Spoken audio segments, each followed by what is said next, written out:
Phân chim, chất thải của con chim lại giúp một quốc gia thịnh vượng ư? Chính xác là như vậy. Trước tiên hãy tưởng tượng bạn đang ở giữa đại dương, đó là Thái Bình Dương. Xung quanh chỉ toàn là nước xanh thẳm, không một bóng người. Rồi đột nhiên một chấm nhỏ xíu hiện ra, đó chính là Nauru. Nauru thì có diện tích chỉ hơn 21 km vuông. Đây là quốc đảo nhỏ nhất trên thế giới. Để dễ hình dung, bạn có thể đi vòng quanh đảo này trong vòng 3 đến 4 tiếng vì con đường chính chạy quanh bờ biển chỉ dài khoảng một vài chục km mà thôi. Nauru nằm ở Nam Thái Bình Dương, cách xích đạo khoảng 42 km về phía nam. Nếu bạn mở Google Maps, bạn sẽ thấy nó cô đơn lạc lõng, không có hòn đảo nào khác trong bán kính 300 km. Gần nhất là một đảo của Kiribati cũng cách 300 km, còn xa hơn là quần đảo Solomon cách hơn 1.000 km, hay như Papua New Guinea thì cũng cách khoảng trên dưới 2.000 km. Vị trí cô lập này chính là lý do khiến Nauru trở thành điểm dừng chân lý tưởng không phải của người mà cho hàng triệu con chim biển, và đây cũng là khởi nguồn cho kho báu phân chim của họ. Nauru là một đảo san hô nổi, nghĩa là nó được hình thành từ những xác san hô tích tụ qua hàng triệu năm. Đảo này có hình bầu dục với một dải đất hẹp ven biển, bao quanh bởi rạn san hô khi mà thủy triều xuống. Ở trung tâm là một cao nguyên cao khoảng một vài chục mét so với mực nước biển, nơi từng chứa mỏ phốt phát, thứ đã làm thay đổi vận mệnh của Nauru. Nhưng sau hàng thế kỷ khai thác, mỏ này trông như một vùng đất mặt trăng, đầy những cột đá vôi lởm chởm, đất cằn cỗi, không cây cối và cũng không thể ở được. Khí hậu Nauru thì đúng kiểu nhiệt đới, nóng, ẩm và mưa thất thường. Nhiệt độ trung bình dao động từ 28 cho đến 32 độ C, có thể cao hơn giống như Hà Nội trong mùa khô. Mưa thì lúc nhiều lúc ít, trung bình khoảng 2.000 mm mỗi năm. Nhưng hạn hán cũng thường xuyên xảy ra, khiến đảo thiếu nước ngọt trầm trọng. Nauru không có sông hay là có suối, nước ngọt chủ yếu thu từ nguồn nước trên mái nhà hoặc là nhập khẩu từ Úc. Một điểm đặc biệt là đảo có một đầm phá nước ngọt có mang tên là Boda Lagoon, nơi người dân nuôi cá và trồng một ít cây như là chuối, đu đủ, nhưng diện tích quá nhỏ và sản lượng thì lại không đáng kể.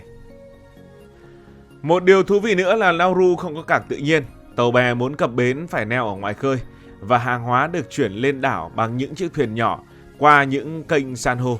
Điều này khiến việc nhập khẩu hay xuất khẩu, kể cả là phốt phát ngày xưa, nguồn thu giúp Nauru trở thành một quốc gia hàng đầu thế giới, đều tốn kém và phức tạp. Bây giờ, hãy đến với phần hấp dẫn nhất. Làm sao mà phân chim lại có thể biến Nauru trở thành một quốc đảo siêu giàu? Hàng nghìn năm trước, Nauru chính là điểm dừng chân lý tưởng cho những loài chim biển di cư như là chim ó biển, chim nhàn hay là hải âu. Vì đảo nằm ở cô lập Thái Bình Dương, không có nơi nào khác để mà chim nghỉ chân, bay mỏi thì nó phải nghỉ, nên Nauru trở thành nhà vệ sinh tự nhiên của hàng triệu con chim. Phân chim tích tụ qua hàng thế kỷ, tạo thành những lớp dày đến hơn 10 mét, phủ kín đến 80% diện tích của đảo. Dưới tác động của mưa, nhiệt độ và phản ứng hóa học với san hô giàu canxi carbonat, phân chim biến thành quặng phốt phát, một loại khoáng chất giàu phốt pho, tinh khiết và cực kỳ giá trị. Phốt phát là nguyên liệu chính để sản xuất phân bón hóa học, giúp cây trồng mọc nhanh, năng suất cao, đặc biệt trong nông nghiệp ngày nay. Ngoài ra nó còn được dùng để chế biến thực phẩm, ví dụ như là chất bảo quản, sản xuất vật liệu chịu lửa và thậm chí trong cả công nghiệp hóa chất. Vào thế kỷ 19-20, khi thế giới bắt đầu công nghiệp hóa nền nông nghiệp, nhu cầu phốt phát tăng vọt và Nauru bỗng trở thành miền đất trắng của thời đại. Năm 1900, một nhà địa chất người Anh có tên là Albert Fuller Ellis, người làm việc cho công ty phốt phát Thái Bình Dương, tình cờ phát hiện ra quặng phốt phát trên đảo khi phân tích một mẫu đá. Ông nhận ra rằng đây là cơ hội vàng và một vài năm sau, việc khai thác bắt đầu. Lúc đó Nauru là thuộc địa của Đức, sau chuyển sang Anh, Úc và New Zealand quản lý. Những công ty nước ngoài khai thác phốt phát và trả tiền cho người dân bản địa, nhưng phần lớn lợi nhuận chảy vào túi của người Anh và người Úc. Một thứ thay đổi Nauru đó là khi quốc gia này giành độc lập vào năm 1968, chính phủ Nauru dưới sự lãnh đạo của Tổng thống Herman Rubor quốc hữu hóa ngành khai thác phốt phát, lập ra công ty phốt phát Nauru. Từ đây, tiền bắt đầu chảy vào như nước. Trong những năm 70, những năm 80, Nauru là một trong những quốc gia giàu nhất trên thế giới tính theo GDP bình quân đầu người. Vào năm 1975, GDP bình quân của Nauru ước tính đạt khoảng 50.000 đô một năm, chỉ đứng sau Ả Rập Xê Út, trong khi Mỹ lúc đó chỉ khoảng 19.000 đô một năm. Một số nguồn thậm chí còn cho rằng vào thời đỉnh cao, thu nhập bình quân của người Nauru đạt mức 200.000 đô một năm, con số mà ngay cả bây giờ cũng khiến nhiều người phải choáng váng. Mỗi năm, Nauru khai thác và xuất khẩu khoảng 1 đến 2 triệu tấn phốt phát, chủ yếu là sang Úc, New Zealand, Nhật, Hàn, mang về hàng triệu đô la Mỹ. Chính phủ lập một quỹ gọi là quỹ tín thác Nauru, dự định dùng tiền này để đầu tư dài hạn, đảm bảo tương lai cho các thế hệ sau. Nhưng trên thực tế, tiền được tiêu xài nhiều hơn là tiết kiệm. Người dân Nauru sống trong những ngôi nhà gọi là nhà vàng của những tỷ phú thực thụ. Chính phủ cung cấp mọi thứ miễn phí, nhà ở, điện nước, y tế, giáo dục.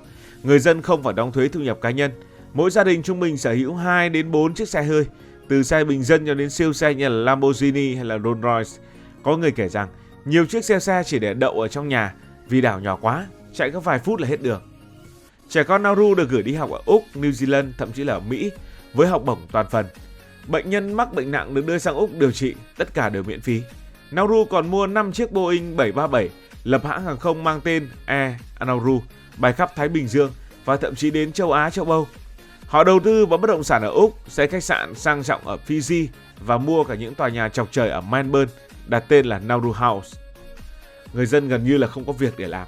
Công việc khai thác phốt phát chủ yếu do lao động nhập cư từ Kiribati, Tuvalu hoặc là Trung Quốc đảm nhiệm. Người dân ở đây chỉ việc là tiêu tiền.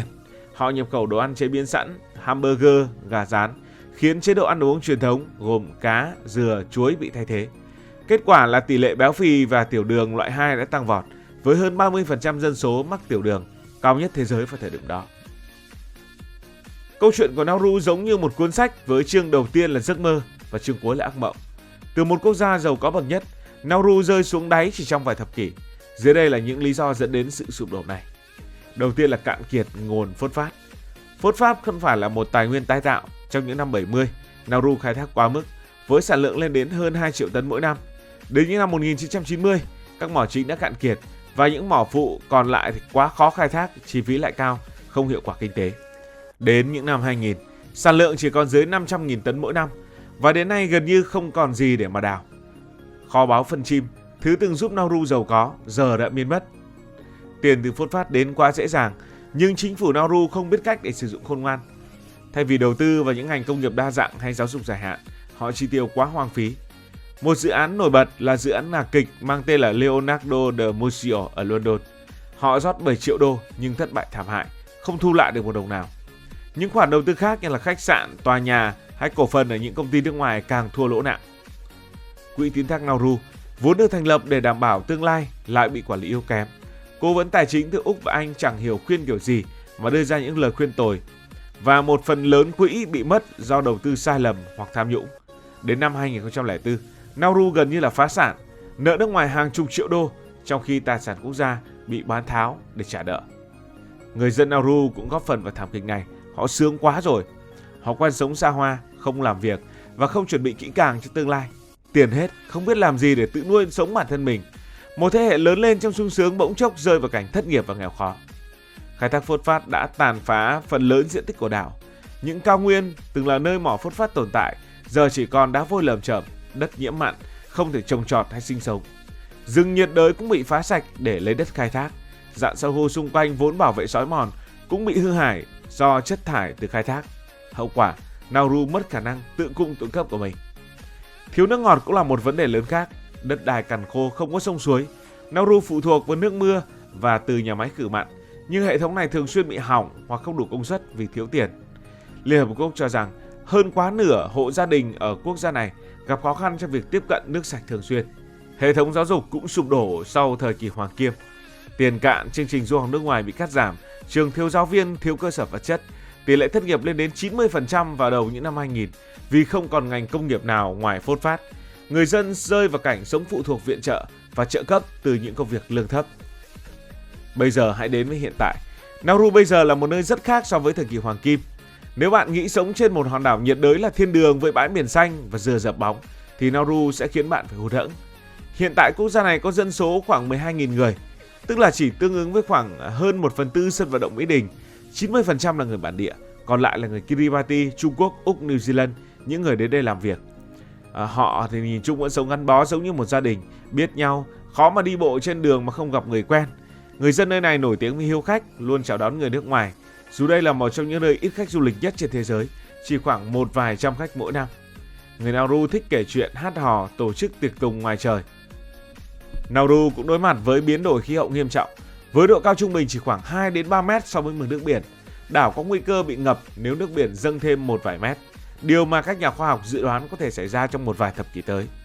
Nauru hiện tại đang đứng trước ngã rẽ, hoặc tìm cách đứng dậy, hoặc tiếp tục chìm trong khó khăn. Từ năm 2024, Nauru đã triển khai chương trình cấp quốc tịch cho người nước ngoài đầu tư vào đảo, với mức đầu tư tối thiểu khoảng 250.000 đô, tức là khoảng hơn 6 tỷ rưỡi. Bạn có thể trở thành một công dân của quốc đảo từng là giàu có nhất nhì thế giới. Bạn có sẵn lòng hay không? Hãy để lại ý kiến dưới phần bình luận. Cảm ơn vì đã quan tâm theo dõi câu chuyện này. Nếu cảm thấy thú vị, bạn có thể nhấn nút đăng ký kênh, bật chuông thông báo và chia sẻ. Còn bây giờ thì xin được nói lời chào tạm biệt. Cảm ơn các bạn đã dành sự đồng hành cùng Hải Thanh Story. Đi qua những vùng đất, khám phá những điều mới.